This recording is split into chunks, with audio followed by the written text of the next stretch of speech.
Hi everyone, today's lesson is for geometry 1.1.5 and 1.1.2. This is building telescopes. Learning targets are building understandings of what an angle is, and given basically being able to use the attributes of sides and angles to compare and describe shapes. So in this lesson, the beginning of this lesson, you were given a mirror or two little mylar sheets plus flat sheet of paper, and your job was to put the mylar down on the paper and basically use your paper to put this down here on a piece of paper like this and see exactly what kind of a shape that became, and moving your angles, the angles of the mylar that you were given, that changed the angles, the angle measurement of the shape. So that was an experiment to do in class. So if you missed that, then make sure you come and see me about that. Starting out with a warm-up, I'd like you to sketch the graph of this line. And in sketching a graph of the line, there's several ways to actually plot the points for the line, but I'm going to put this in slope-intercept form, so I'm going to solve for y. So I'm going to move this 3x first over to the other side. So in solving for y, I'm subtracting 3x. And in doing that, I get y equals negative 3x plus 7. So I'm going to go up here 7 because this is my y-intercept. So it comes from a slope-intercept form of equation of a line, which is y equals mx plus b. So m is my negative 3, and this right here would be my slope, and b is my y-intercept. Okay, so which means that that's where the graph, if x was 0, then y would be 7. So that's where that point came from here. My slope is negative 3 over 1, so I would drop down 3 and go to the right 1. And so this graph would just come down this way, like that. So that's just graphing the equation of this line. So starting off with angles, basically for this course you're going to think about measuring an angle as the rotation of two sides of the mirror, as I discussed earlier in the first slide. If you want a largest angle that you can represent, you would basically take your hinged mirror or your mylar that you're using, and you would just basically go all the way around like that. And that would be a 360 degrees. Half of that would be a 180, so half of a circle, 180. And then if you went straight up and down like this, where the two sides of the mylar or the mirror was perpendicular, then those would give me right angles.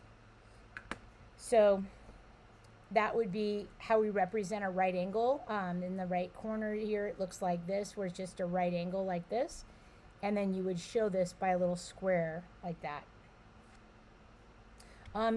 Basically, you're going to be getting a compass, protractor, and some other items to put it that you were given in your bag.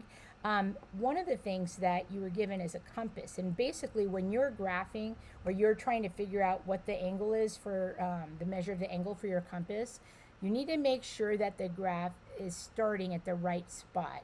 So in this case, you need to move your protractor basically so that it was flat, straight, horizontal like that, and then start here, make sure that that line is straight, and then this little line you would come up to where the angle came from, and that's how basically you'd be measuring.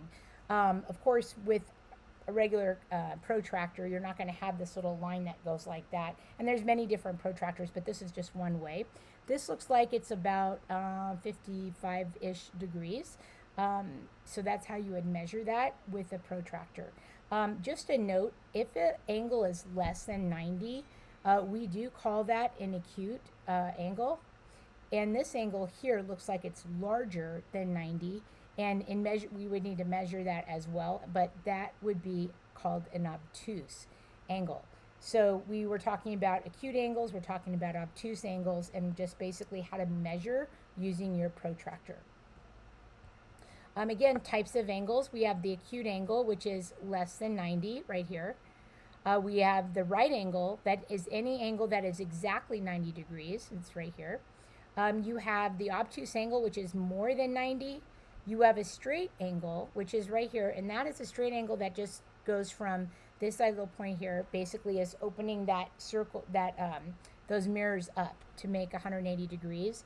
And then circular is basically a circle, which is all the way around. The circle is 360 degrees. So for one of the things that you're going to learn how to make is basically an equilateral triangle. And an equilateral triangle is a triangle that basically has three sides that are congruent. You have this side here, and usually we use a slash like that to show that that's congruent. So you have three sides that are congruent. Now, basically, if a triangle has three sides that are congruent, then the angle opposite those three sides, those angles are also congruent. So what that basically means is that this angle here that is opposite from this side, this angle here is going to be congruent to this angle that's also opposite that side that's congruent, and likewise this one, which is all three angles are the same value, which basically means that they are what we call equiangular. Equiangular. Okay, I spelled that wrong. Sorry about that. So anyway, equiangular. Let me try to get this right. All right, there you go. Okay, so then what that means also is that if the sum of the angles in a triangle is 180 degrees, then if all three of my angles are exactly the same, then I would take 180 degrees and I'm going to divide that by 3 and I'm going to get 60 degrees. And what that means is each one of these angles is that are equal are all 60 degrees. One more thing. If an angle, if a shape is basically has three sides that are equal and also three angles that are equal, all the sides and all the angles are equal or congruent, we call that a regular triangle. Okay, and so that's something that whether the shape has 3 sides, 4 sides, 5 sides, 6 sides, if the sides are equal, then all the angles are equal. We call that a regular polygon. In this case, this is a regular triangle. So this is a pentagon, and again, we have a regular pentagon. So if that means that this is a regular pentagon, what that means is that all the sides are congruent. Additionally, all the angles are congruent. Okay, so then we'd have to ask yourself, if a triangle has some of the measures of the angles are 180 degrees, then a four-sided shape, whether it's a rectangle or a square that has two triangles, if I broke it up like that, 180 and 180, is going to have a sum of the angles inside as 360. Now, just a note, if it is a rectangle or a square, you do know that it does have 4 right angles, and if all the angles are right angles, that means that that's 490 degrees, and then 4 times 90 is also 360 degrees. That's a four-sided shape. So for a pentagon, which has 5 sides, if you were to take this shape and then you were to divide this into triangles, and I'm not talking about little triangles like this. I'm talking about triangles like this, where you have this is divided into 3 big triangles. Then this would be 180. This is 180. The sum of the angles, like that one, and that one. And this is 180. And 180 times 3 is a sum of 540 degrees. All right, and then moving on, one more shape we'll talk about in a minute is a hexagon, which is a 6-sided shape. Now, for a pentagon, one thing to note that when you split up a pentagon, and if all the angles are congruent, and if the sum is 540, you know all the angles are congruent, and you know all the sides are congruent. Well, if I were to take 540 degrees and I divided it by 5, then I would get 108 degrees, which basically means that each of these angles here, here, and here all are 108. So that's 108 degrees, like that, okay? So if they're looking for this angle inside here, what you would do is this. You would say, well, I've got this angle here that goes like that. And if this angle here is 108, right? If I cut this in half here, that's called bisecting, by the way. But if I cut that in half, I would take 108 degrees and divide that by 2, and I'm going to get 54 degrees, which means that one little angle in here is 54 degrees. And once you know that this angle here is 54, then you know this angle here is also 54, and therefore to find that last angle, you would just basically say 180 minus 108, because that's two 54s, is going to be 72 degrees. So that angle right here would be 72. Okay. So a regular hexagon, just like what we were talking about with a pentagon, a hexagon also, regular meaning all sides are congruent, and therefore all the angles are congruent. And in a hexagon, again, you've got a triangle, which the sum of the angles is 180 degrees. You've got a square rectangle, quadrilateral, that has 4 right angles. That sum of those angles is 360 degrees. You have a pentagon, which the sum of the angles of 108 is 540 degrees. And then you've got a hexagon. And a hexagon, what you're looking at right here, is 6 sides. But if you think about it, every time that you are going from 3 sides to 4 sides to 5 sides to 6 sides, the difference between these two is just 180 degrees. So realistically, I could take 540 degrees and just add 180, and 5, 6, 7, 20. And so the sum of the angles here would be 720. And then if I wanted just one angle here, I would take 720 and divide that by the 6 sides or 6 angles, and I would get, 120 degrees for each angle that is inside of my regular hexagon. So this is just a chart basically that just talks about all the different shapes that we use most often, and then you can just have a chance to take a look at that later. Just kind of delving into probability a little bit. Probability, basically, the probability of an event happening, number of ways it can happen over the total number of outcomes. And so remember that 0 indicates the impossibility of one in a certain, and 1 is certainty that will happen. But basically, this is the formula that we're going to be using for probability of an event happening. So therefore, what is the probability of tossing a heads? Well, think about it. You're going to toss, here you are, and you're going to toss a coin. You're going to toss the coin. You're either going to get heads or you're going to get tails. And that's for the first toss, one toss. So you have 2 chances of you have 2 options. You have heads or tails. So that's total of 2. Now they want to know what's the probability of getting a heads. Well, that's going to be 1 out of the 2 choices. So that's 1/2 or 50%. Likewise, if I wanted to toss a coin for tails, 1 out of 2 again. And so basically the probability of the coin landing is just 1/2, and that's going to be 50%. Okay.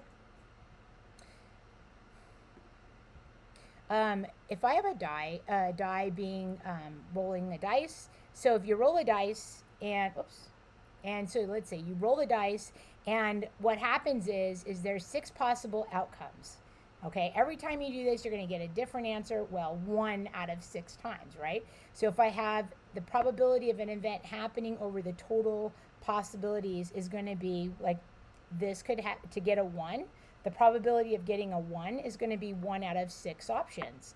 The probability of getting a 2 is going to be 2 out of 6, not 2 out of 6 options. That's not right.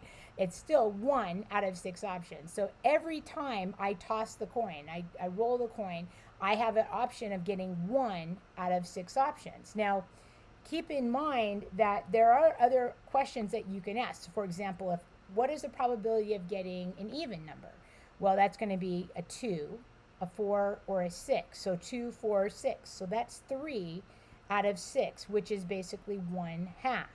Likewise, the probability of getting an even number. That's that was even.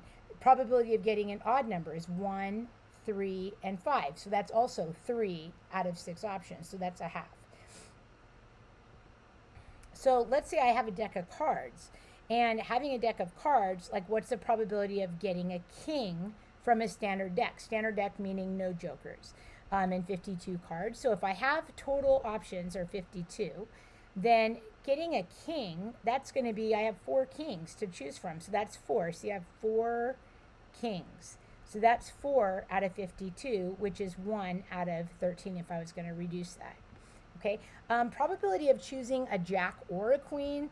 So basically what they're asking me is to get a jack would be also 4 out of 52 or 1 over 13.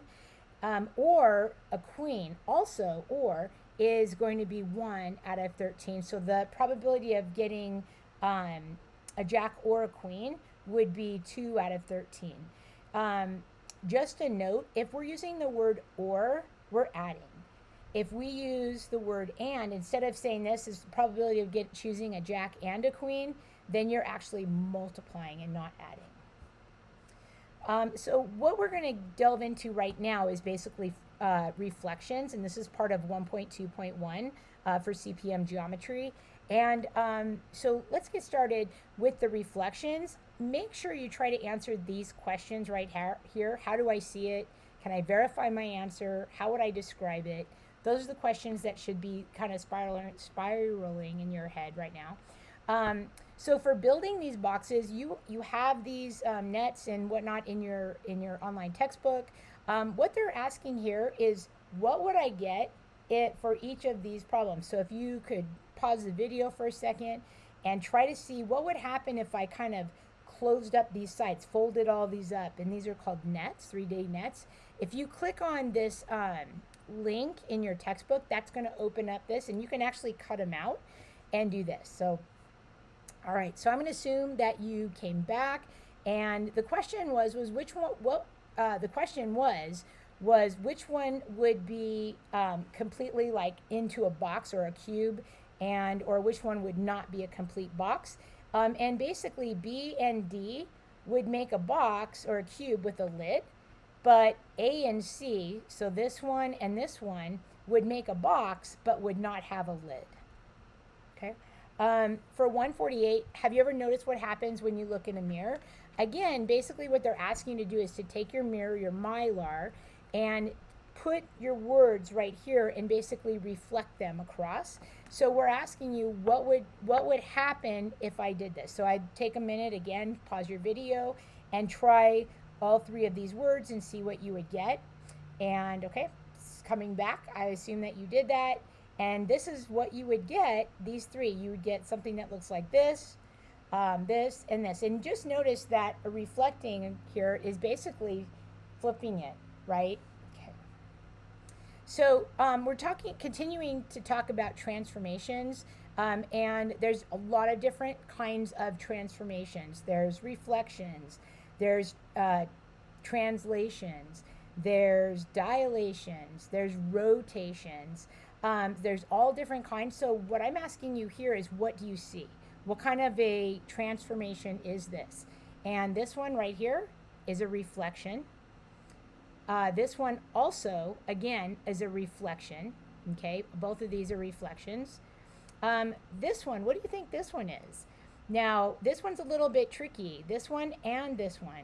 So what I want you to do is I want you to see this, and I want you to look at it and think, well, all of these planes, let's say these are planes, are moving like this. So when I'm moving my plane from one space to another, I'm actually not changing the size.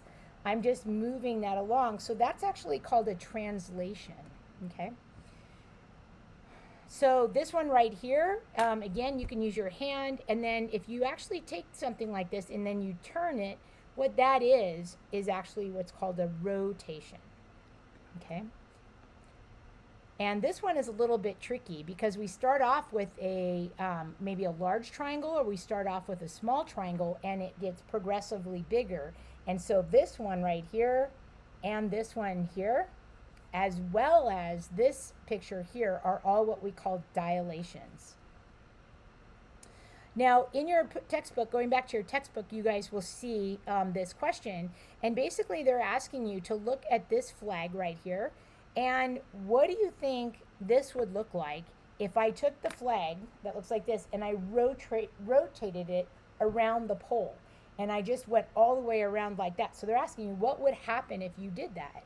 Okay, and so hopefully you would answer correctly. And the answer for this would be, it would be a cone. And that's what you would end up getting if you did that. On this resource page here, again, 1.2.1, you are asked to, in your packet, to print this out so that you can do all the reflections that are offered here. Just keep in mind that when you are reflecting something, notice this right here. This is called our line of reflection. And then when you are choosing to reflect items, right? Just make sure that you're taking that picture and you're reflecting it about that line. And so what your job is to do is to try to come up with some sort of way to do reflections. How would I do that? What are different ways that I can use for reflections? And there's lots of different ways. One of them is like to use patty paper. One of them is to use like a mirror. You can use graph paper, etc. Like this is all graph paper. But if you're using like patty paper, you can actually just fold the paper over after you draw, the shape, put the patty paper over the shape, draw over it, fold the patty paper over, and then draw on top of it. And then what that's going to do is that's going to give you a reflection. So it's pretty cool.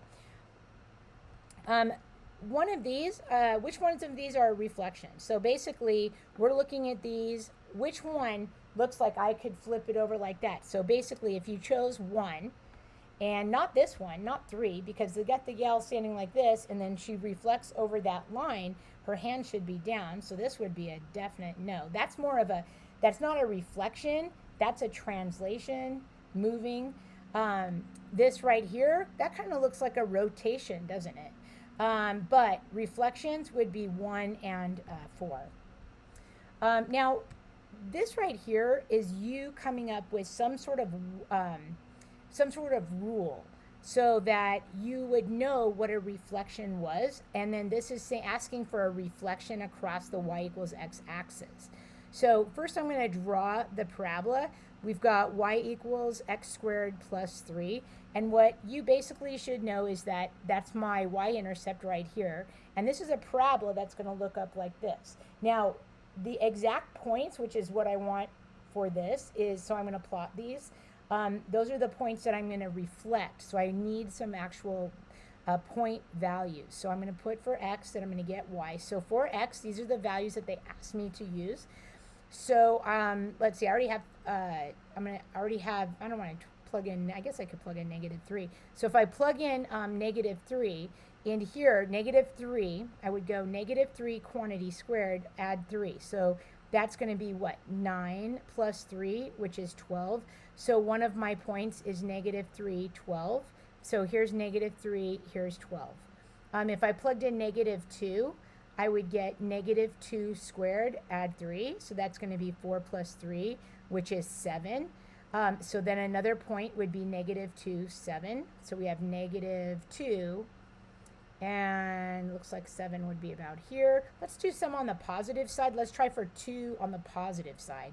So that would be 2 squared plus 3. So again, 4 plus 3, which is 7. So my next point would be 2, 7. So here's 2 and up 7. So I'm going to stop right there because I have a pretty good idea that my parabola is going to come around and do this. Okay. Now, what I want you to do now is to reflect it across the y equals x axis. And what that is that's actually a line that goes through y equals x. So let's see if I can draw this. Maybe. Oh, yep, here we go. Okay, so this is going to go, this is my y equals x. It's basically 1, 1, 2, 2, 3, 3. That's what I'm looking at. So now what I need to do is try to figure out how to get this parabola that's like this reflected over that axis. So think about this. You've got 0, 3 here, right? So think about if this is 0, 3, a reflection where and that's x and this is y, right? If I have a reflection, then what that means is my y value is now going to be my x value. And my x value is equal to my y value because of x equals y. So that's really important. So that means that my 0, 3, I'm going to flip it over. And now my first point is going to be 3, 0, which is right here. Another point that I have is, what's this, 2, 7. And so my next point is going to be 7. Flip that over. So we have 6, 7, 2. So that's 7, 2. And then I've got another point. This looks like, what was this, negative 3, 12. So if this is negative 3, 12, the next point is going to be 12, negative 3. And so in doing that, I'm going to go like this, and this graph is going to look something like this. Okay? So that's actually a reflection of my parabola. Something to note, that this parabola here is a function. However, and it does pass the straight line test, right? But this parabola that's on its side is not a function. Definitely doesn't pass the straight line test, just FYI. We'll get more involved in that later. These are the 4 different ways that I like to use to find reflections. We've got patty paper, we have Mira, scratch paper. All of those are good to work. Now, what I want you to do in this problem here is we're going to plot ABC, which is 3, 0. So I want you to do this with me. Then you have 5, 4. Pause the video as needed. So A, which is 3, 0. Then we have B, which is 5, 4. And then we have C, which is 1, 3. And this is a triangle. And I know that because it says plot triangle ABC, right? So this is a triangle, and our job is to reflect this, not over the y equals x-axis, but over the x-axis. And just a note, this is my x-axis right here, right? And so what I'm going to be doing is taking my triangle, which is above the x-axis, and flipping it over. I'm reflecting it over the x-axis. Now, keeping in mind, if this point is here, on this value here, reflecting over a point on the x-axis is actually going to give me the same point on the x-axis. And I denote a reflection or some set of translation with this prime value. So keep in mind that that's what that is. So we started off with 3, 0, and we still ended up with 3, 0. So for B, now let's reflect this over the x-axis. So it looks like going over 5 and up 4, I still want to go up 5, over 5, but now I actually want to go down 4.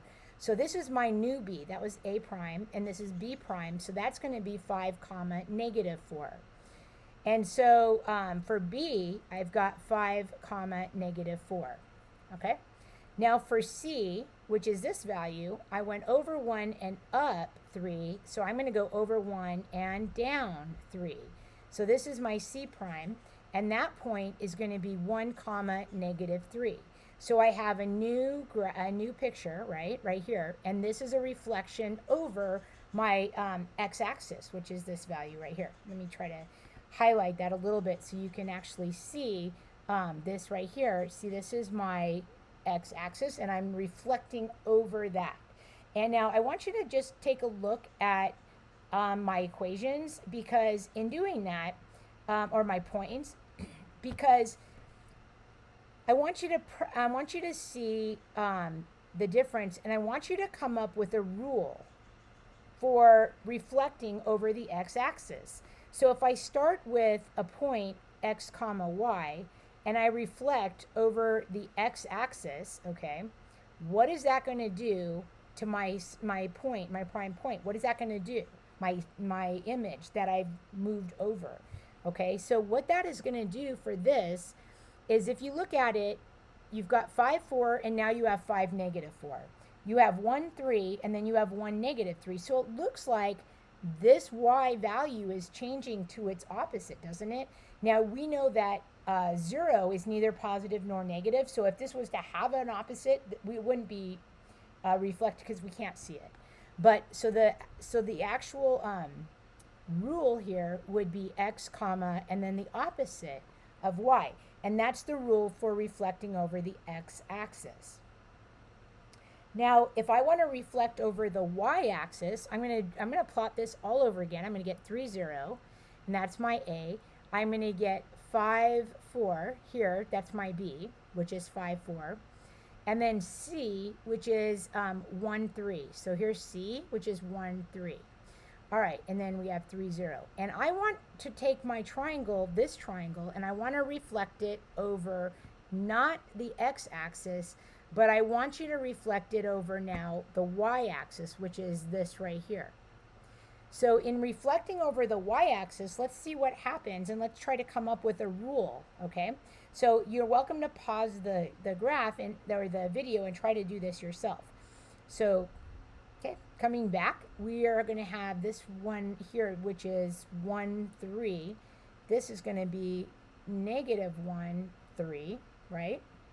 This one, which is 5, 4, if I were to reflect it over here, I still go over 5 and then up 4, but I'm going over negative 5, comma 4. And then this one over 3 coming back this way is going to end here. So at negative 3, 0. So if I make my triangle here, which is my reflection across the y-axis, and I look at my new points that I have A prime, which is negative 3, comma 0. I've got B prime, which is, this is my B up here, B prime, negative 5, comma 4. And then I've got C prime, which is negative 1, comma 3. Coming up with a rule that's going to work for any other, image reflected across the y-axis, it looks to me like my y values are staying the same, doesn't it? And then except my x values are being different. So my rule for reflecting over the y-axis for xy is going to be negative x, comma y. And that's a reflection across the y-axis. Okay? And lastly, we want to find a reflection over y equals x. Now, we already did one of these, so this should be pretty simple. So I'm using the same 3, 0, 5, 4, and 1, 3. So I still have this picture here like this. And we've got 3, 0, we've got 5, comma 4, and we've got 1, 3. And what is happening here is I'm reflecting across y equals x axis, and this actually can be a little bit tricky to see because when you reflect that, I mean, those points are kind of a little bit hard, right, to see. It's really tricky. So it's, thankfully, we actually have a rule, right, from when we did this in the first problem, meaning, remember, if y is equal to x, then x is equal to y. So for my prime values or my secondary values, I would have A would be 0, 3, B would be 4, 5, and C would be 3, 1 because of this one reason, because y equals x. Well, if y equals x, then x equals y. So the numbers that you have are just flipped. So you have 0, 3, so I'm going to put my new graph on here. So I have 0, 3 here. I've got 4, 5, which is here, and then I've got 3, 1, which is here. So I've got this triangle that looks like this. And so that actually should make sense when you reflect it across the y-axis. So your rule, again, right, for x, comma y, any point that's being reflected across the y equals x axis is going to be then x, comma y. So there is a way to use, I want you to try to do this at home, to use line M to reflect across, well, you're going to take the triangle and reflect across M, which is the line. I want you to take your patty paper and put it on the actual triangle that you're going to draw. And when you do that, what you have is you're going to have your line, right? That's M. And then you're going to have your picture. But the key is actually try to use I guess pencil or pen, B. So what I drew was this, right? So I've got this. And so what you're actually going to do with this patty paper is you're going to flip this across the y equals x axis like that, right? And then when you do that, what I want you to do is see the reflection on the back. Okay, that's what you're going to draw on. You're going to draw on that and make sure that when you do that, you label it. You've got A prime, B prime, and then C prime. And so when you open that up, okay, when you take this that you wrote on the back and you open it up, you actually get your reflection across the y equals x axis. So that's kind of cool. And you need to practice that at home because that's a great test question as well. Okay. So finally, you do have homework. Complete that 1.1.5 and then 1.2.1. Work on that, and so glad that you watched the video. I hope that helped you. Okay, thanks for watching.